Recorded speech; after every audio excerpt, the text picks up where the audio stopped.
did Joe Biden sign the death warrant on American freedom? On March 9, 2022, by signing Executive Order 14,067. Why did the best-selling author Robert Kiyosaki warn the world about Executive Order 14,067 and called it communism in its purest form? Here's the thing. On March 9, 2022, in the hush ceremony in Washington, D.C., at the White House, without the approval of Congress, the states, or the American people, President Joe Biden signed into law the Executive Order 14,067. There are a couple of cringy things about this order, as when you read the paragraphs in Section 4, you realize that this is the most treacherous act signed by a sitting president in the history of the United States of America. The reason why this is because Section Number 4 actually sets the stage for legal government surveillance of all U.S. citizens, total control of bank accounts and purchases, and the ability to silence all American voices for good. On March 26, 2022, Fox News declared that Biden's proposal for a new digital currency is an attack on liberty. If a digital dollar were to be created, it would dramatically expand and increase the power of the government and Federal Reserve in ways most people will not understand until, of course, it's too late to roll it back. If we would ever get to a point where the digital dollar, aka Biden bucks, is a mandatory currency, it would tremendously be easy for the government to confiscate assets and freeze accounts at will. There are many reasons why holding on to cash doesn't benefit the government. If you do your research about how cash was taken off the gold standard, you would easily follow on with this documentary. I might just make a mini documentary about that as well. Nonetheless, understand that the government doesn't want people holding on to cash, because they need people to continue spending and spending and spending some more to prop up their house of cards economy, which is backed by nothing but notes. So how do you stop people from holding on to cash? Step 1. Eliminate cash altogether by mandating a central bank digital currency as mandatory, as government slides in their Biden bucks. Step 2. You then introduce a negative interest rate on all accounts, because keep in mind, you can program a digital currency to do anything at any time with a negative interest rate. The consequence would be, if you don't spend your money, then your money will start shrinking. You can also think of it in a way that you can't slaughter cattle. If they're all over the place, you need to get them in one place before you can begin the slaughtering process. Biden bucks are a digital cattle crawl, as they cut off access to all other forms of currency, basically do away with everything except this programmable, traceable digital dollar, and they can march people all the way to the slaughterhouse. They will simply control on how, where, and when you spend your money, and if you don't spend it, they will make it disappear. As Yuval Noah Harari said, the nature of money is going to change quite dramatically, which he is the lead advisor for Klaus Schwab, a best-selling author who has been celebrated by Barack Obama, Mark Zuckerberg, and Bill Gates. He often speaks at the World Economic Forum at Davos, New York Times, Stanford, TED, and Times Talks. He leads on to saying, The old system of trust and of ownership will have to adapt dramatically. Now, why is data so important? It's important because we've reached the point when we can hack not just computers, we can hack human beings and other organisms.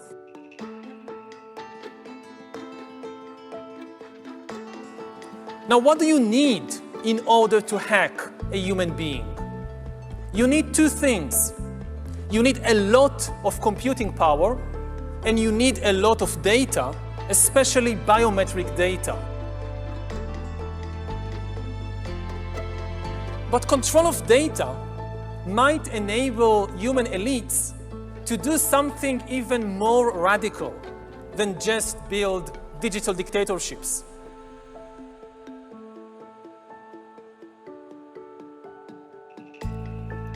By hacking organisms, elites may gain the power to re-engineer the future of life itself.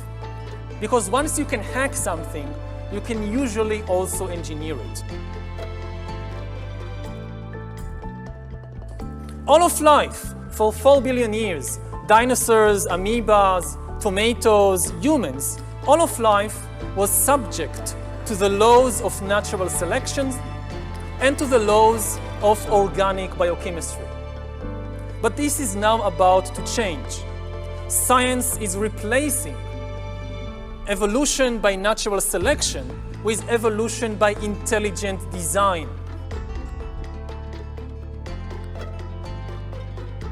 Not the intelligent design of some god above the clouds, but our intelligent design and the intelligent design of our clouds.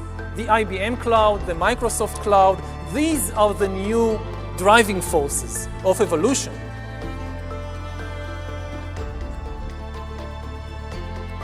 Humans are now hackable animals.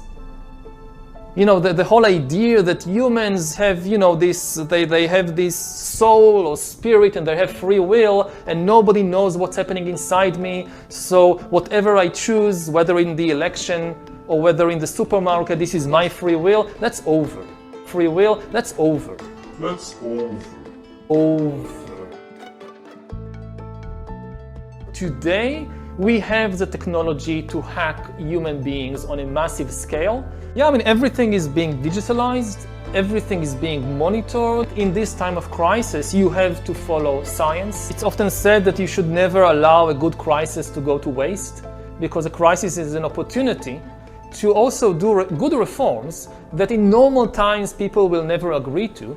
But in a crisis, you see, we have no chance. So let's do it. Vaccine won't help us go the to the vaccine test, of course. will help us, of course. It will make things, you know, more manageable.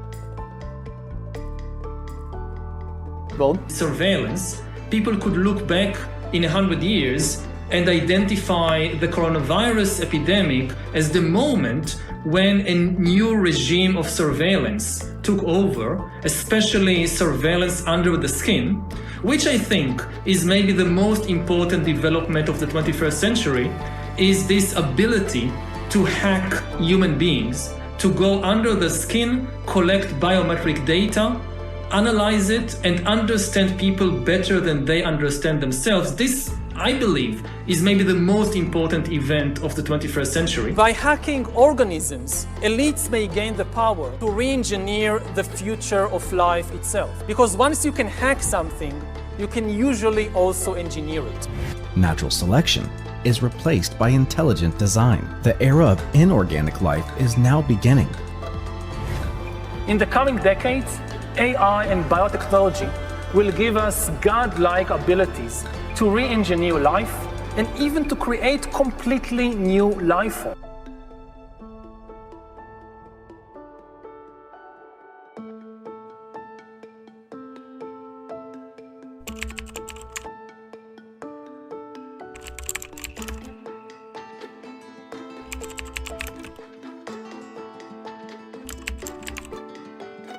Maybe the financial system will become so complicated as AI takes over more and more of the action that it will be just too complicated for the human mind. So How does a system function when no human really can understand it? Maybe the ultimate or Homo sapiens is just to be consumers. We don't need humans for anything except just consumers. There are many occasions in history when people didn't value other people as consumers. If you think about slave economies, nobody thought we should liberate all slaves and improve their conditions so that they will buy our products. Let us keep in mind that Section 4 of Executive Order 14,076 orders urgent research into developing the digital dollar. Keyword urgent. The U.S. dollar has been the standard of the world since 1792, and we all know what happens when the U.S. puts sanctions on your country. A great example would be Venezuela. So if they are working urgently to conclude research on their Biden bucks, there is a very high chance that the dollar, as we know, will be replaced by their new digital dollar, aka Biden bucks. This will inevitably cause a major ripple effect on the whole world. Let's pause for a second and take a deep thought about why BRICS has started to begin with. Our intention with the BRICS Business Council is to provide a platform to explore new models and approaches towards more equitable development and inclusive growth in the world. The strength of the BRICS grouping is amplified by the fact that BRICS countries account for 43% of the world's population, around 18% of its GDP, and 40% of currency reserves, estimated around $1 trillion.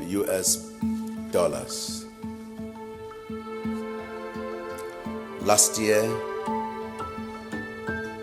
total trade within the BRICS grouping amounted to $6.1 billion. It is possible that the major presidents of BRICS understand what the U.S. is planning to do by ushering Biden bucks and how this will have major impact on every single country in the world. Unless another counter-currency is already at play by the time the Biden bucks is fully in effect. These new currencies called CBDCs, in specific, the digital dollar, which we call Biden bucks because Biden needs to be held accountable for these crimes against humanity.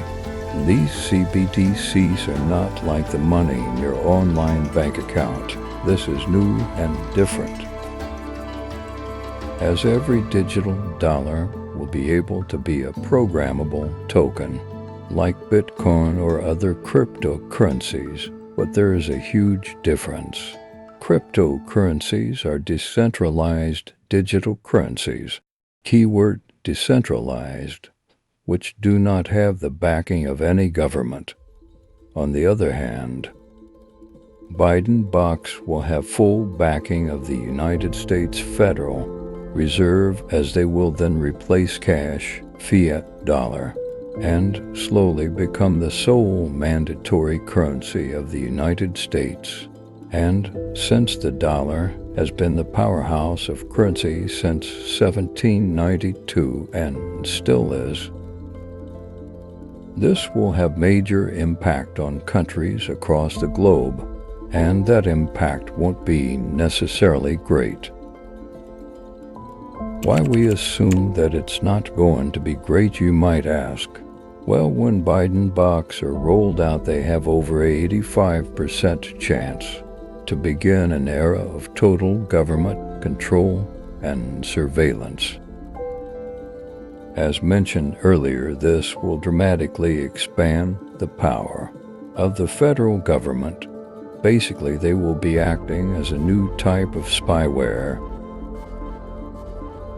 With Biden box, forcing you to comply with its agenda won't be hard, but fairly easy, because if you don't comply, they can turn off your money, which is not like freezing your bank transactions or bank account simply because Biden box will be digital tokens programmed at the source, as they can be turned on or off at will with just a keystroke and can be reprogrammed at any given time. Now this can go as deep as they can program the Biden box to only print certain type of purchase for certain type of individuals. Imagine what that would be like. You can't buy beers simply because you've been deemed an alcoholic, or can't travel to certain countries or states because you've been labeled to be a potential threat because of your tweets and Facebook posts, so they take away your internet access, deny your family the best schooling or jobs. Doesn't this sound familiar to you? Something like what China has going on at this very moment, the social credit system. They're constantly monitored by facial recognition cameras that are able to instantly put a face to a name. Now, the Chinese are also ranked, given a mark out of a possible 950 points. A score in the 700s is considered good. Around the 500 mark is not. For now, the number is a sort of bank credit rating, keeping track of everyone's spending habits. I think being ranked is a good thing. A society has to have rules. It forces us to be well-behaved. It may seem scary, but it's just like that here. We're used to it, and anyway, we don't have a choice. But in an effort to keep all of its subjects in line, Beijing is taking the system a step further in 2020. It's aggregating data gathered by banks, private companies, and the state to rate if someone's a good or bad citizen. By using the most data possible, the so-called big data, the system will play an important role in rebuilding a moral society. The state will go over every detail of a person's life with a fine-tooth comb. The financial situation, spending habits, career, even behavior on social media. Criticizing the government online or displaying outward signs of wealth is a no-no. On the other hand, praising the party or giving blood increases your social credit. Xiao Wenwang is a model citizen. She lives in Nanjing, a testing ground for social ranking. Married with a child, she has a job in a retirement home, no debts, and she wouldn't dream of jaywalking. As a good citizen, I respect the rules of the road. If I didn't, I'd lose points on my social credit. In theory, everything can be taken into account in the social score, even the most innocuous errands like supermarket shopping. When Xiao Wenwang makes an electronic payment, her purchases tell the state a lot about her. Buying cigarettes would count against her. On the other hand, nappies show she's an attentive mother. You might be thinking, but that's just China, and it's an oppressive communist country, and that would never happen in a democratic country. Well, think again, cause the truckers in Canada experienced the same thing. Their prime minister was granted special emergency power during a peaceful truckers' protest over forced vaccination law. He then ordered all banks to freeze the accounts of protesters and anyone who aided them in any way. Some thought it was a threat until it happened as they froze the bank accounts of non-violent protesters. He locked up over $6 million in private accounts for people who were just protesting a forced vaccination law. Now that seems a bit drastic, doesn't it? The truckers were basically violated, a severe violation of their human rights. Take a moment to think about that. as in layman's terms, the truckers just protested the Prime Minister's policies, so he then took away their money. Does that sound right to you? Take a moment to think about that. Do you think our current government wouldn't do that if they had the power to? Under Biden bucks, you bet they will pull that card as soon as people aren't complying with their draconian laws. If this would happen, it would be the demise of freedom forever. So far, there are too many countries exploring or testing CBDCs. As you watch this, already China used the yuan to transact millions of dollars in the Beijing Winter Olympics. The Economist wrote, and it stated in an article that government-backed digital currencies will shift power from individuals to the state. Even the Institution Monetary Fund once stated these new currencies are the future of money. The whole goal is for there to be no more cash, as money is replaced by programmable Biden bucks. This has been going on for a very, very long time and has been coined Project Hamilton. It has been said that MIT, Massachusetts Institute of Technology has been working with the Federal Reserve Bank of Boston on research to jumpstart the hypothetical monetary shift. There is another project called Project Lithium, which is a prototype test of the ability of U.S. market infrastructure to support a Fed-issued central bank digital currency using DLT platform. Of course, once the dollar is dead. Remember the Gold Standard Act of 1971, when the United States abandoned the gold standard for good. What happens after that? The dollar got destroyed and rapid inflation continued, and the power of the Federal Reserve increased tremendously. The death of the dollar can be the third and final currency quake. It will be more dangerous and far-reaching than any crime in human history. If the U.S. dollar is replaced by Biden bucks spyware, it's evident that the government will be able to track, control, and limit everyone's spending.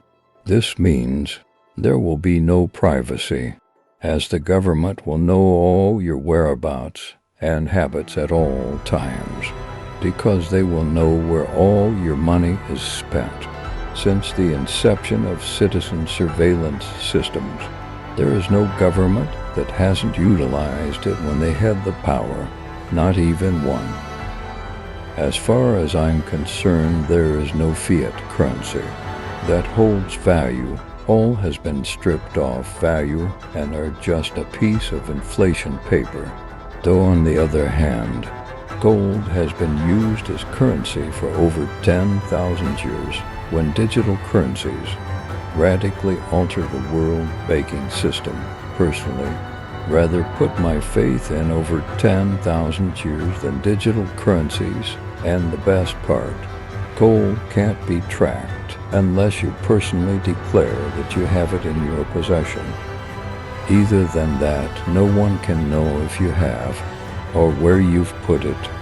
So with all that said, I need you to think to yourself, with all that has been done during 2020 and 2022, can you trust the government and wholeheartedly believe all they do is for your benefit? Take all the time you need to think about that. As I prepare episode 2 of Ground Up FinTech, I appreciate your time and watching this video. Subscribe for more episodes which will be based in different topics each time. And please, don't forget to always question what you are not sure of, as we are in an era where truth is stranger than the lie. This video was brought to you by Ground Up FX Academy, written and curated by Prof Zones.